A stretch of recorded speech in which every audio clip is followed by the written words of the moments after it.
All right, thank you, everybody. Can you hear me all right? Uh, Welcome. It's always interesting to follow a session where people are trying to get funding to talk about environment and planet after that, so it's always all right. Uh, I, I'm, I'm glad for a few of you guys are here, so thank you. The session is all about the session is all about environment. Session is all about what we can do in with the gaming and what as a specifically what India can do to incorporate the ideas about pollution, about environment, and what we can do to actually help the world and help the environment. And also, we'll talk a little bit about how we can leverage as a new developer or some of the new games ideas which we're getting. How can we leverage environment or pollution in the in the market to to leverage that to be able to get better games out of the market or get some problems. Is there a way we can reduce the light? It's right in my eyes, please. This one or either one of them, please. Just all right, thank you. I'm just going to move. Yeah, so it's basically how we can use the games in the market to be able to get more visibility, get more downloads, and eventually how to make money, so that we're going to have to go back to people to fund this thing. So let's talk a little bit about this plan, this initiative, which is done by you. You know, UN started this initiative back in 2019, and the whole thing is about bringing the gaming community and the gaming industry together, both from consoles, PC and mobile. The console gaming is, or the big guys from both the bigger guys, both Sony as well as Microsoft came together as the original advising in the advising committee to be able to come this together. This started basically to address the challenge of our times of how to leverage the power of play, leverage the power of the games to be able to get into the market for players to understand what is happening in our environment, what is happening in the world, and how we can leverage that to get some more traction with our players. So this initiative is basically led by UN. It has right now we have about 30 members around the world, significant other members which everybody can join. So I will talk about it, how if you are interested in joining that as an initiative or a member or a different component, how you do that. There's a call to action specifically what you can do as an individual studio, small game developers, how the program can help you grow your awareness about your game and how you can participate that. So it has 7 components. So first is who we are. The second one talks about the work which has been done so far. The third is the most important, which I think is very relevant to all the Indian community and Indian developers and all, is basically the Green Jam. Then the next is, I'll talk a little bit about what we have done with Little Singham in the last 2 years and how it has gotten enough traction in the marketplace and what we were able to do. There is a component of climate check. We provide, leveraging, even using all our machines and all the servers and all the components which we do, we provide, we actually generate a lot of carbon dioxide or, other pollution aspects which we don't understand or realize. Most of us use a very, very powerful machines and what's the impact on the climate directly and indirectly. And we, as a part of the initiative, we have actually defined a study where you can actually use that to understand what that entails. And then and the next most important thing is how you can join the initiative. So from a Playing for the Planet perspective, as I said, it is started by UN. It actually started in Nairobi in 2019, where they actually did it in the Security Council.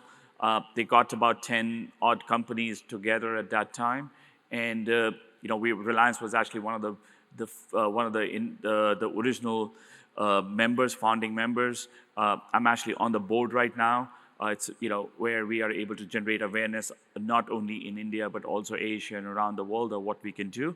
And this is basically an alliance of bringing the trade bodies of the UN and other gaming trade bodies. I'm trying to get IGDC to be part of that as well as we get to the next step. And then UN. We typically end up having about 3 to 4 meetings a year, where either in the, in the UN office in New York or across the world, where where there's UN sessions are going on, just to be able to create awareness with the government and the policies and the trade organizations. So I'm here to be able to answer any questions, but there are multiple players out in the world. What you can answer. So with what does the game industry do? I mean, if you look at it, typically the biggest component is what we provide, especially India, is the reach, right? I mean, we're reaching billions and billions of players and billions of fans, and multiple times when they play the game. I mean, all of us talk about how many downloads we've had, how many sessions we have had, how much engagement we've had. So if you incorporate that, that number is significant, what you can reach and impact a user. It's significantly much more than watching an ad about pollution or environment, or running an environment program on a TV, or or reaching a billboard, right? If you're walking out, if you even go out of the billboards here, you might even see once or twice. But if you're playing a game, you're constantly engaging with that in there. It provides a significant opportunity of what we can do from a player perspective, from an engagement side, multiple times. So just to be able to incorporate that message. I think this is the most important aspect, right? I mean, there are so many players who have actually joined the initiative in the last 12 to 24 months. We're anticipating this number to actually double or triple. Some of the big ones, which besides the Microsoft and the Sony and the Namcos in the world, I mean, there are a lot of bigger, some of the games which we relate to, Subway Surfer, right? Subway and Cybo or Miniclip now are actually incorporating and doing a lot of great stuff in their campaign. They typically run 1 or 2 initiatives every year related to environment, and they have actually leveraged that as part of their design cycle, as part of their engagement cycle, and as part of their initiative over the year. But everybody like Supercell, Rovio, Sumo, I mean, I'm trying to figure out some of the games companies here like Sega. I mean, a lot of these guys are here in India as well, but they're doing an initiative at much more grander and a global scale perspective. But this is expanding quite heavily, quite initiatively in that side. So there are 3 ways which we've identified as part of the initiative or the trade association, which talks about decarbonization. So all the carbon which we create by using the bigger machines or the servers or what I was talking about, how can we do decarbonization? What can we do to run some green initiatives? And the third is innovating, something special, something different. The agency or the board runs specific programs, but like what we did with Little Singham was over and above or extra, a little different, which catered to a specific market and catered to a separate segment of players. We wanted to talk a little bit about reach the awareness or create awareness in the kids category, and how we can get our kids involved in that, and and what we could do with the plastic initiative. And I'll talk a little bit about it more when we get there. So when you get to the decarbonization, so basically, if you go to the website or if you go to the initiative, it provides you very clear guidance of what you can do to help decarbonize. I mean, it's a basic steps which you can do in your day-to-day operations, and we are encouraging every gaming studio to be able to go through that. It's a simple step which you can identify. This is what we're doing. If we incorporate, make some changes, and what the impact would be. A simple example would be, I'll give an example from a Reliance Games perspective. We were in the process of moving a new office about a month ago. Our decision-making process was air conditioning is run. If you're in the office 10 hours, 12 hours, the air conditioning is running. 5 days a week into a month. That's a significant amount of carbonization which we're doing. Can we look into identifying an air conditioning system which produces less, pollution than an older one? Can we invest in a more green initiative? So that was one of the main criteria of us when we were looking for a new place does this have a e-green, air conditioning? The impact, I think we're going to try to do that. It's about 100,000 kilograms of carbon monoxide saving is what we are anticipating. I just sent out the new equipment which we have versus what we had last time. I don't have the exact numbers, but the rough estimates is about 100,000 carbon dioxide savings. That's huge if we can incorporate that. And it's not only is the saving, but it also is going to save us an electricity bill significantly. We are anticipating just our air conditioning bill to go down by about 40–50%, even though our footprint of our office is 3x of what we had last year, right? So it's a significant amount of small stuff which we are talking about, what we can do to incorporate that. And we're encouraging each and every studio to think a little differently. As we grow, as we get to the next stage, small things everybody can do to incorporate that. One of the biggest things which is of exciting or makes sense for everybody here is the Green Jam. I mean, the Green Jam has been all about providing new initiative or taking new ideas into your existing games or new games. That is something which has been to be able to inspire the new players or existing players to think about decarbonization, or in our case, when we ran in Little Singham, it was about plastics, right? How many times do we walk out on the streets or in there and we see plastic all over, even though there's a plastic ban in India? What can we do about, all of us have a plastic bottle in front of us, and we're not going to think even once about picking when we walk out, we're going to leave half the empty water bottle and not do anything. Can we do something about that? Another initiative which we did in our office last year, we actually got rid of all the plastic bottles. Everybody got a steel bottle or reusable bottle with their name. So that made a huge difference. Instead of us buying significant water bottles which were being thrown on a daily, weekly, monthly basis, we got rid of that. And that was just a small thing which we could incorporate into our daily lives in there. So what we're talking about from a game jam perspective, just to give you a perspective, when we started this game jam in 2020, there were only 11 games which participated in Green Jams, okay? Last year, we did we did that, no, I should say 23. Let's get to this year itself, which is earlier this year. There were 40 games which did, and Steam actually ran a specific program for, or a banner on top of it which said, environment supported on the Environment Day in June, and they were able to, we were able to generate about $700,000 of donation.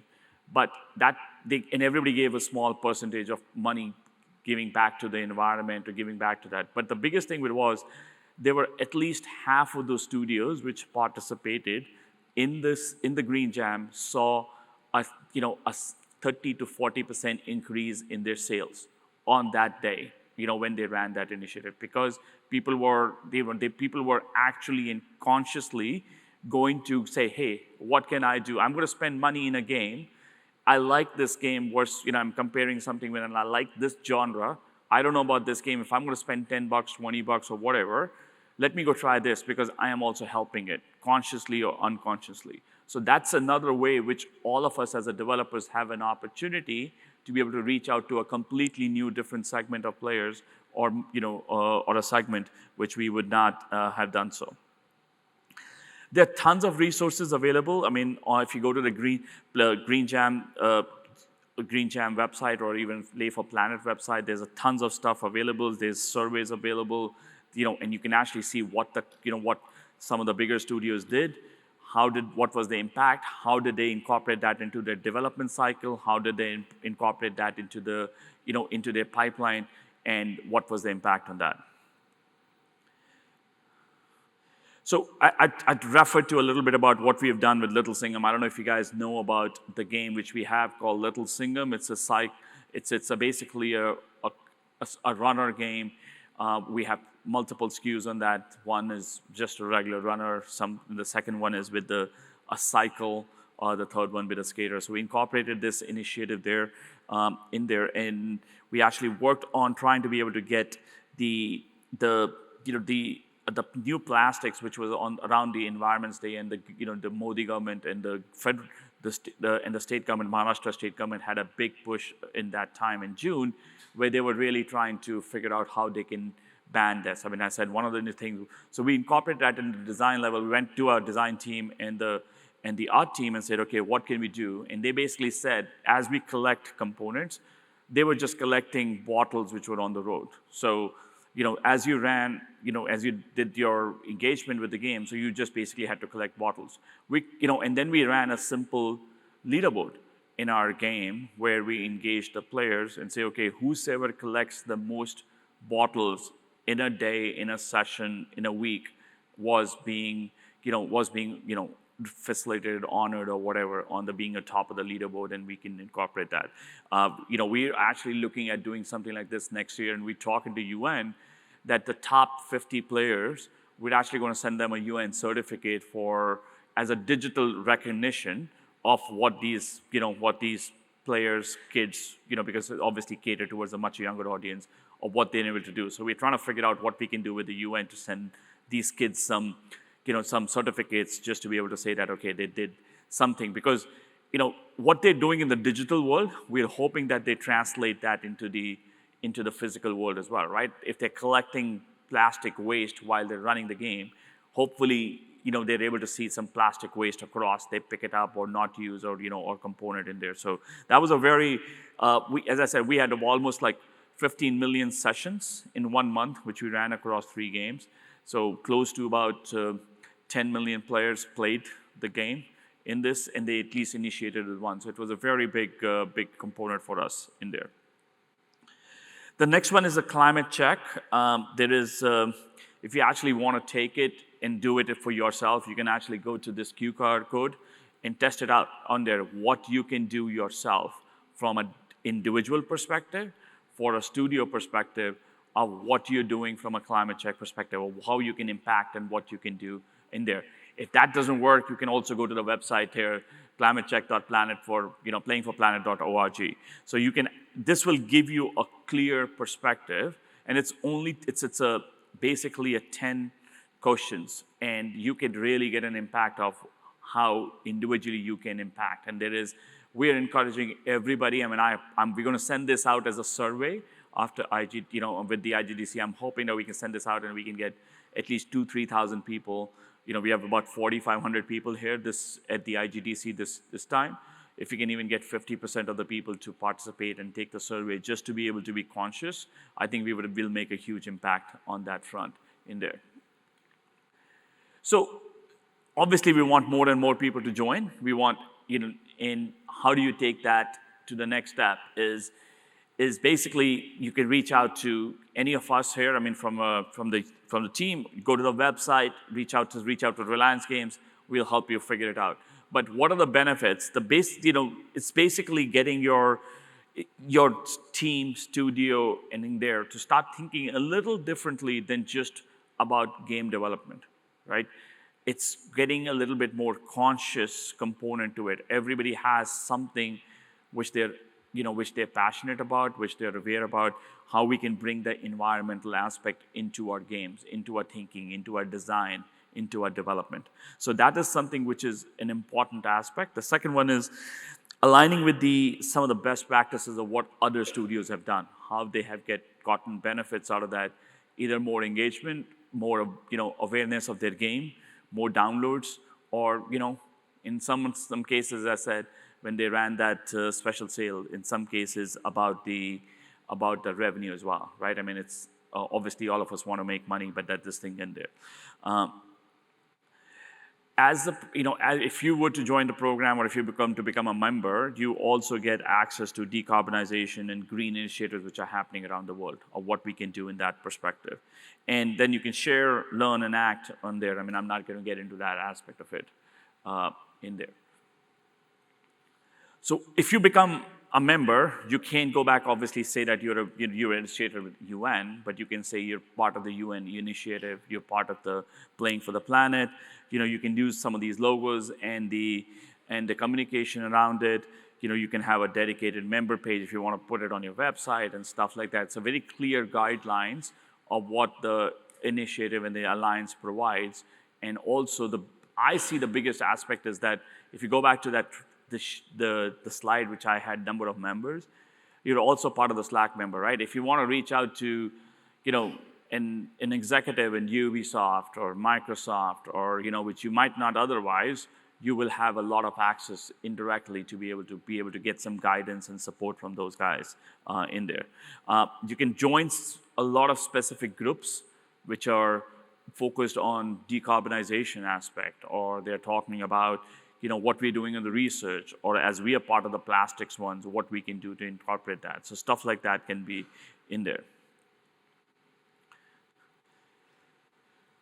So basically, how does this work? I mean, right now, all of us are spending our time, but we have created an initiative where you can join as a member, because obviously there's a cost component to it. You can actually, if you want to start in funding this, you can come in and incorporate that. It's based on some revenue model. It's suggested of what we want to ask to do. It's run by the advisory council of members from the studios across it. As I said, I'm one of the members, advisory council. We're about 8 of them right now. We have a tenure of about 1 year to 2 years, depending on that. But everybody has access to everything of what is being the money, where the money is coming from, where the money is being spent, how it is being spent on that. And then we do quarterly calls on a basis, of these different working groups to be able to define some clear call to action on that front. So from a next step perspective, we want to be able to try to our aim is to get about 50 odd studios from India to become a member to help that support. And there I wish we had that session as part of the investment. More people would have stayed, but hopefully we can spread the word in the market to be able to see what UN is trying to do in the environment side in there. You can I would highly recommend, please go to the Planet website, Playing for the Planet website, and download the report and do that survey which we talked about. Participate in the Green Jam. I think if you're a new developer or even if you have a studio and you have a game, join the Green Jam. I think that gives so much of visibility beyond the Indian market and to the much more global players, that actually gives you a play for you gives you a lot more awareness about your games, and it actually helps significantly. I mean, there was a bunch of guys from Africa who joined in the last Green Jam. They had less than few hundred downloads, and there's couple of those games became so big. I mean, I was in the UN session earlier this year, and he actually came in and addressed the Security Council, which is huge, right? I mean, and each and every government provided the support from them. I mean, he almost got a millions of dollars of support from each and every country to be able to get them that. So it's, again, obviously everybody is not going to get there, but if you have a great game, if you have a great initiative, if you have something which really clicks, you have an opportunity to be able to get to a completely different level on that perspective. We are going to do a 2024 Green Jam is officially open. So if you want to be part of that, I mean, I would recommend you can go you can get that on the website, the Playing for the Planet website, and get more information out there. And then the last is, obviously, as I said, become the member for the Playing for the Planet Alliance in there. So obviously, it seems it's a very different topic than there, but the time is now. I mean, I think all of us really have to put in whatever we can do to protect our environment, protect our, the climate change is real, even though a lot of people say it is not. It does impact. I heard that a lot of people in the evening last night were saying, hey, it never rains in Hyderabad in November. It did rain, and that is to a certain extent because of the climate change and the pollution and the other aspects which we are facing right now. And if you can do a small thing, one drop in the ocean has an impact, right? One small tree which you can go plant yourself. Not use the plastics or anything, or generate awareness in your games to any of your, even if you reach 10 users, 100 users, 1,000 users, that's more than what we are doing right now. So as you develop games, as you start thinking from any aspect of your development aspect. You could be a developer, you could be a designer, you could be an artist. I mean, you could be anywhere in the pipeline of development. You can add and contribute to the world of this pollution and this climate change from that perspective. All right, so that's from my side. Thank you. If you need anything, please, I'm here. You know, bunch of guys here from Reliance Games here as well. If you guys want any questions, please let us know. But besides that, does anybody have any questions from our side? Yes, please.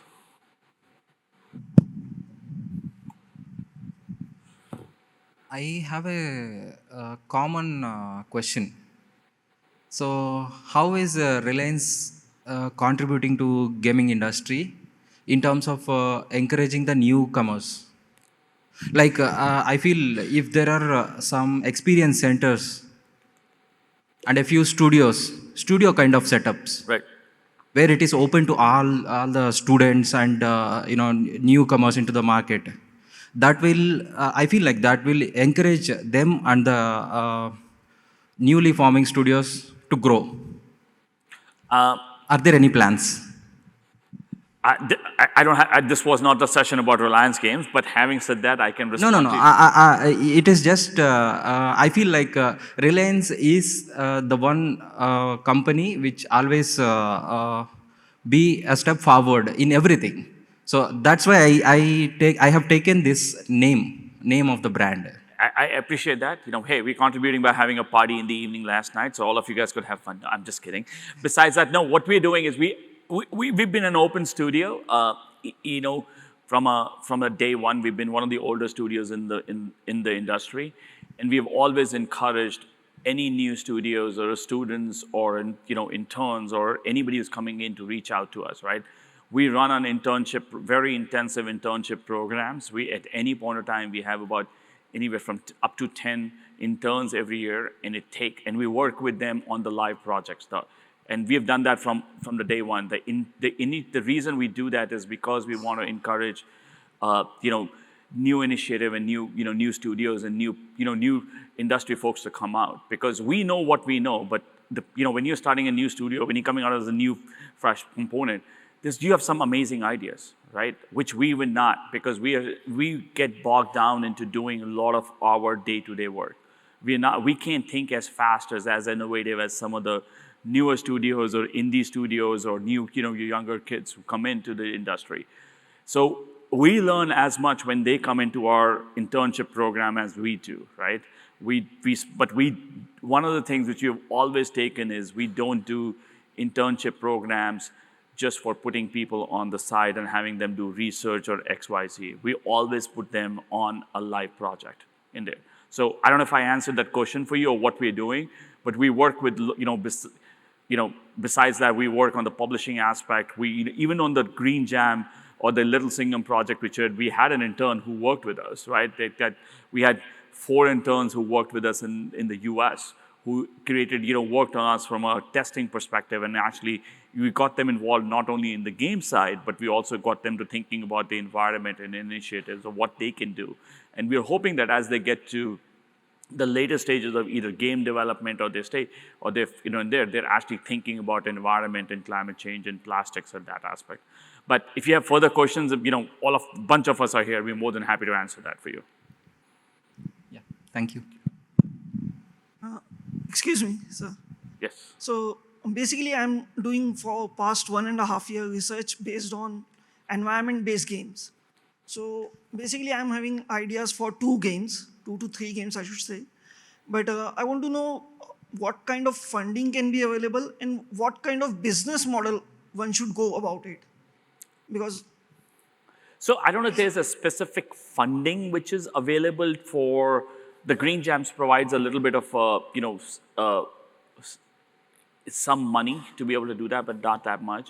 I don't think you should be looking at environment to be able to create funding. I mean, there are a lot of gaming initiatives for environment which provides a small funding, but there's no specific VC, at least what I know of, which is funding game money or studios for creating games, which are environment conscious. Okay, you should look at it how we can build the environment conscious game in the environment in the world. But if you look at it, I mean, even Unity has support on that. There are all the big developers or who are in the console side support green games and green initiatives and some part of that. Reach out to me. I'll try to connect you to a few of the folks who are doing this. But there is, as I said, there is no specific money being assigned for that. Okay, thank you. Right now, the world is leaning towards Web3 games that are like all these metaverse, NFTs, and blockchain. So I read that transferring of a single NFT token leaves a lot of carbon footprint on Earth. So is there any measures being taken to regulate this process? Web3 and blockchain, for us, is a means to an end. It's not incorporated into your development cycle. The game which you're building for Web3 or a Web2 or free to play is not going to be different, right? It has to be immersive game. It has to be fun. It has to be engaging. How you get to the monetization is where the Web3 or the blockchain or the free-to-play component comes in, right? There are different tokenization aspect which happens on the Web3 component, but my belief is, and it's purely my belief, I mean, and a lot of the Web3 guys tell me I'm wrong in that. I really believe a game is a game. If you don't make a fun game, if you don't make an engaging game, it doesn't matter. If you're not going to like playing the game, it doesn't matter. It's a Web2 or a Web3 or a paid game, or somebody comes back and gives you hundreds of thousands of dollars. If you don't like the game, you're not going to play it. You're going to play it till the time you get that money, but you're not going to continue playing it, right? Why is there so many people playing Monopoly Go from the rest of the world? Because people are trying to figure out it's a fun game, it's an engaging game. I mean, there's some games which do really well, and some games don't. So I don't think it's a Web3 component per se. I think when you're looking at it, look at it what you can make from a web, engaging game perspective, and then use the methodology to monetize the game to make money. And that could be a decision for me. It's a Web3 or a Web2 or a free-to-play game. Does that answer the question? What I'm saying? Answering one NFT. Yeah, if you talk about the carbon. So Yeah, Web3 actually, Web3 is huge, right? I mean, because the money or, the carbon footprint of Web3 infrastructure is 10x more than a Web2 because it's a decentralized. So actually, we haven't gotten that from our planet perspective. We haven't gotten, from the Play for Planet perspective to really look into that. But anybody who's doing that, that's the reason why I was saying that if you are looking at the Web3, you will, if you go do that survey, you'll figure it out. There are a couple of questions which talks about your infrastructure and specifically about Web3 components in there. There are no regulations so far regarding like. Correct, there isn't, not at this time. Thank you. All right, says time's up. I think there is. So, last question. So, I think you know about the game called Save the Island. So, it got released in Nintendo on the year of 2020. So, it's been done by Scottish people. So, the idea of the game is like, of all the water bottles and the plastic waste got dumped into the ocean, it got segregated to an island.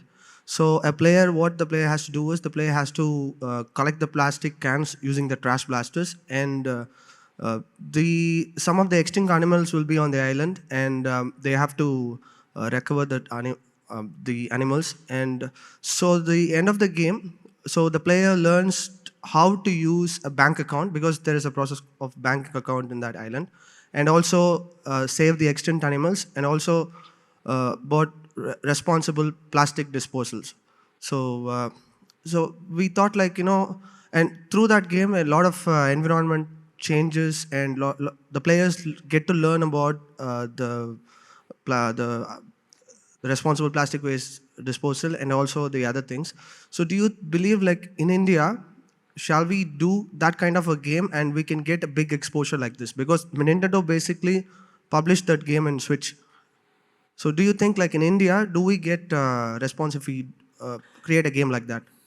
I think there is a huge support from the government in India for environment programs. If you are doing a game, there's a big initiative from a digital side, and if you can link it to the government side, there's support obviously from the UN aspect of it. There's so many other agencies which are doing stuff for environment support. My only recommendation, if you're going to do something, do it around the big, the Earth Day or an Environment Day, or or these plastics days, and that's when these the government's initiatives and the agencies come together and really put their marketing muscle behind that. That would help for you guys to be able to do so. Okay, thank you. Okay, thank you guys. It was good. If there's anything, please reach out to us.